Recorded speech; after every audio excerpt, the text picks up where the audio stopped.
నమస్తే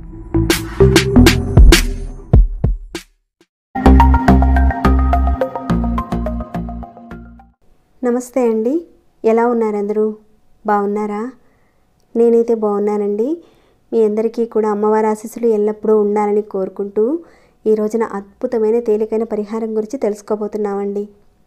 శత్రువుల నుంచి ఇబ్బంది కలగకుండా ఉండడానికి, శత్రువుల మమ్మల్ని ఏమీ చేయకుండా ఉండడానికి, వారి మనసు మారి అనుకూలంగా మారడానికి ఒక పరిహారాన్ని అయితే మనం తెలుసుకోబోతున్నాం.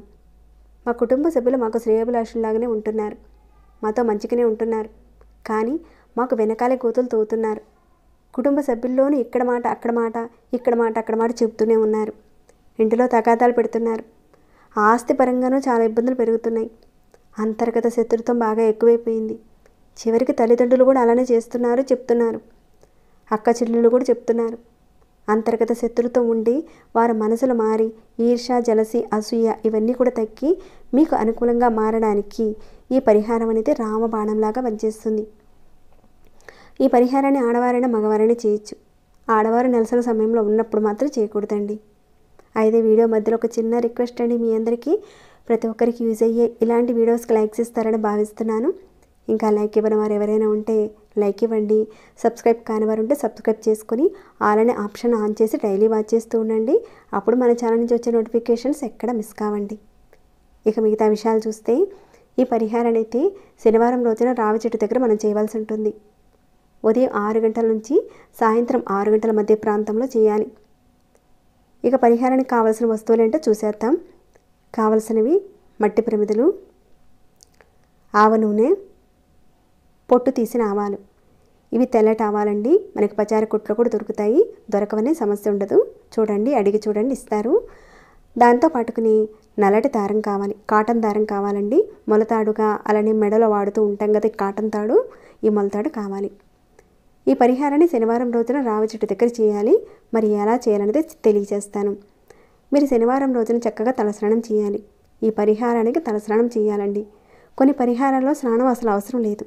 మరి కొన్ని పరిహారాల్లో నార్మల్గా కంఠ స్నానం చేస్తే సరిపోతుంది. కానీ ఈ పరిహారంలో భాగంగా తలస్నానం ఖచ్చితంగా చేయాల్సి ఉంటుంది. ఇక మీరు ఏం చేస్తారంటే, ఈ మట్టి ప్రమిద, ఈ నూనె, ఆవాలు, నలుపు కాటన్ దారం తీసుకొని రావి చెట్టు దగ్గరికి వెళ్ళండి.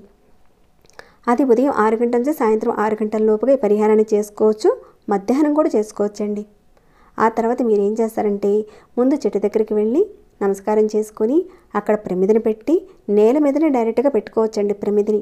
ఆ విధంగా పెట్టి ఆ ప్రమిదిలో ఆవ నూనె పోసి ఆ తర్వాత తీసుకువెళ్ళిన ఈ నలుపు రంగు దారాన్ని కట్ చేయండి. ఒక 2 ఒత్తులుగా తయారు చేయండి. ఈ విధంగా నేను చూపించాను కదండి, ఈ విధంగా కట్ చేయండి.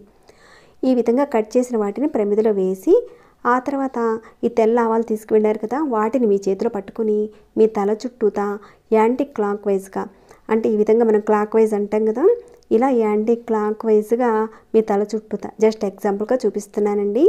ఇలా మీరు మీ తల చుట్టూతా ఒక 7 సార్లు తిప్పుకున్న తర్వాత ఆ ప్రమిదలో వాటిని వేసి దీపారాధన చేయాలి. అంటే ముందుగా మీరు ప్రమిద పెట్టారు, తర్వాత ఆవాల నూనె పోసారు, తర్వాత ఈ 2 ఒత్తులు వేశారు. ఈ తెల్ల ఆవాలు మీ తల చుట్టూతో తిప్పుకున్న తర్వాత ఆ నూనెలో వేసి ఆ తర్వాత దీపారాధన చేయాలి. ఎవరైతే మిమ్మల్ని ఇబ్బంది పెడుతున్న వాళ్ళు ఉన్నారో, మిమ్మల్ని ఇబ్బంది పెట్టకుండా ఉండాలని, వాళ్ళు మీకు అనుకూలంగా ఉండాలని, మీరు ఏది చెప్తే అది వినాలని, శత్రువులుగా కాకుండా మీకు మిత్రులుగా మారాలని, శత్రు రక్షణ కలగాలని బలంగా కోరుకోండి. అలా కోరుకొని ఆ రావి చెట్టుకు నమస్కారం చేసుకొని ఇంటికి వచ్చేయండి. ఈ విధంగా 11 శనివారాలు చేయాలి. ఒకవేళ మధ్యలో నెలసరి సమయం వచ్చినప్పుడు ఆ శనివారాన్ని వదిలేసి మిగతా వారాలే కంటిన్యూ చేయండి. ఏదైతే మొదటి రోజున ఏ చెట్టు దగ్గర అయితే మీరు చేస్తారో 11 వారాల పాటు ఆ చెట్టు దగ్గరే చేయాలి. అంటే ఒక వారం ఒక చెట్టు దగ్గర చేసి ఇంకొక వారం మాకు అక్కడ వీలు కాలేదండి, వేరొక చెట్టు దగ్గర చేయొచ్చా అని అడుగుతారేమో. ముందే చెప్తున్నానండి, ఎక్కడైతే మొదటగా ఈ పరిహారాన్ని ఏ చెట్టు దగ్గర అయితే మీరు చేస్తారో అదే చెట్టు దగ్గర మిగతా 11 వారాలన్నీ కూడా మీరు పూర్తి చేయవలసి ఉంటుంది ఆ చెట్టు దగ్గరే. ఈ 11 వారాలకు తగ్గట్టుగా మీకు ఒక 11 ప్రమిదలతో పాటు ఆవాల నూనె, ఈ ఆవాలు కూడా కొంత తెచ్చుకొని పెట్టుకొని ఈ 11 వారాల పాటు ఉపయోగించుకోండి. ఒకేసారి తెచ్చుకోండి. ఇక ఈ పరిహారంతో పాటు ఉపయోగపడే మరొక పరిహారాన్ని కూడా ఇక్కడ తెలియచేస్తానండి. చాలామంది అంటూ ఉంటారు, మా మీద దిష్టి దోషాలు తగిలాయండి, మా మీద తంత్ర మంత్ర ప్రయోగాలు జరిగాయని అంటూ ఉంటారు. దాని నుంచి బయటపడడానికి తేలికైన పరిహారం ఉందని అడిగారు. ఇది ఇప్పుడు చెప్పే పరిహారం చాలా అద్భుతమైన పరిహారం అండి. ఈ విషయంలో ఈ పరిహారాన్ని ఏ రోజైనా ఏ సమయంలోనైనా సరే చేసుకోవచ్చు. అలానే కొందరు మేము వాస్తు చూస్తామండి, మేము సిద్ధాంతులము, మేము జ్యోతిష్యం కూడా చూస్తాము, వాక్కు మాకు సరిగా లేదు, అనవంచికంగా వాక్కు లేదండి, వాక్కు కట్టడం అనేది జరిగిపోయింది, మేము ఏది చెప్పిన అవతల వారికి ఉపయోగపడుతుంది కానీ మమ్మల్ని అయితే శత్రువులుగా చూస్తున్నారు, మాకు ధనం రావటం లేదు, మా మీద ప్రయోగం జరిగిందని అనుమానంగా ఉంది, దీనికని తేలికైన పరిహారం ఉంటే చెప్పండి అని అడిగారు. ఈ పరిహారాన్ని మన పెద్దలు ఎప్పుడూ చేస్తూ ఉంటారు. దీనిని సిద్ధి ఉపాయము అంటారు. ఈ పరిహారానికి అడుగున్నర తెల్లటి కాటన్ పత్తి దారం కావాలండి. ఇక్కడ చూస్తున్నారు కదండి, ఈ మాత్రం కావాలి. కాస్త పెద్దదిగా ఒత్తిగా తయారు చేసుకోండి. అడుగున్నర కాటన్ ఒత్తి కావాలన్నమాట. ఈ తయారు చేసిన ఈ ఒత్తిని 5 నిమిషాల పాటు ఈ ఆవ నూనెలో నానబెట్టాలి. అలా నానబెట్టిన తర్వాత ఈ ఒత్తిని తీసి మీ చేత్తో పట్టుకొని మీ తల చుట్టూతా యాంటీ క్లాక్ వైజ్గా ఒక 7 సార్లు తిప్పుకోవాలి. సమస్య ఎవరికైతే ఉందో వారు తిప్పుకోవాలి. ఒకవేళ అనారోగ్య సమస్యలతో మంచం మీద పడుకున్న వారైనా సరే, వారి కుటుంబ సభ్యుల్లో నుంచి ఎవరైనా సరే వారికి ఈ పరిహారాన్ని చేయొచ్చు. వారికి మీరు అపసవ్య దిశలో తిప్పండి.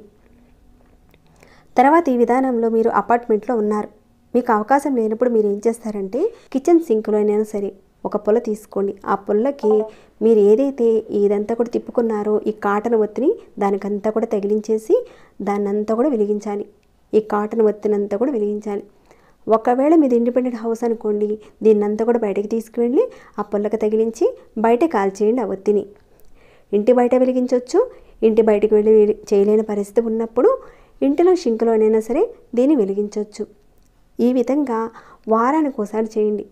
ఇది పూర్తిగా కాలే వరకు ఎవరైతే ఉన్నారో ఎవరితోనూ మాట్లాడకుండా ఈ పని అనేది పూర్తి కానిచ్చాలండి. మీరు పెద్దవాళ్ళకు చేయొచ్చు, లేదా ఎవరికి వారుగా కూడా చేసుకోవచ్చు. మీ మీద ఏదైతే వాక్కు కట్టు జరిగిందని, తంత్రమంత్ర ప్రయోగాలు జరిగాయని, దిష్టి దోషం తగిలిందని, లేదంటే అధికంగా మీరు చేస్తున్న పనుల్లో ఆటంకాలు జరుగుతున్నాయని, ఇతర వ్యక్తులు మిమ్మల్ని ఏదో చేశారనే అనుమానాలు ఉన్నా కానీ విధానం చేస్తే అప్పటికప్పుడు వెంటనే చిటికలో తగ్గిపోతుంది. వారానికి ఒకసారి విధానం చేస్తూ ఉండండి. మీ మీద తంత్రమంత్ర ప్రయోగాలు చేసినా, వాకు కట్టు చేసినా, దిష్టి దోషాలు తగిలినా కానీ ఆ సమస్య నుంచి మీరు బయటపడతారు. ఈ పరిహారానికైతే ఖచ్చితంగా ఆవాల నూనె వాడాలండి. అంటే శత్రువుల విషయంలో ఆవాలు బాగా పనిచేస్తాయి. శత్రువులు మిత్రులుగా మారాలనుకున్న వారు చేసినా కానీ అద్భుతంగా పనిచేస్తుందండి ఈ పరిహారం అయితే. ఇక పెద్దలు చెప్పిన ఈ చిన్న చిన్న పరిహారాలు నమ్మకంతో చేయండి. నమ్మకం లేకుండా ఏ పరిహారం చేసినా కానీ పెద్దగా ఫలితం ఉండదు. ఈ సమస్యలు ఉన్నవారు ఖచ్చితంగా కమెంట్ చేయండి. ఇక ఈ వీడియోని అయితే ఇంతటితో ముగిస్తున్నాను. ఇంకేమైనా డౌట్స్ ఉంటే అడగండి, తప్పకుండా రిప్లై ఇస్తాను. అలానే ఎలా అనిపించింది అనేది చెప్పండి. ఇంకా లైక్ చేయని వారు ఎవరైనా ఉంటే లైక్ ఇవ్వండి. సబ్స్క్రైబ్ కాని వారు మన ఛానల్కి సబ్స్క్రైబ్ చేసుకుని డైలీ వాచ్ చేస్తూ ఉండండి. మరొక భక్తి వీడియోలో మళ్ళీ మిమ్మల్ని కలుసుకుంటాను. ధన్యవాదములు.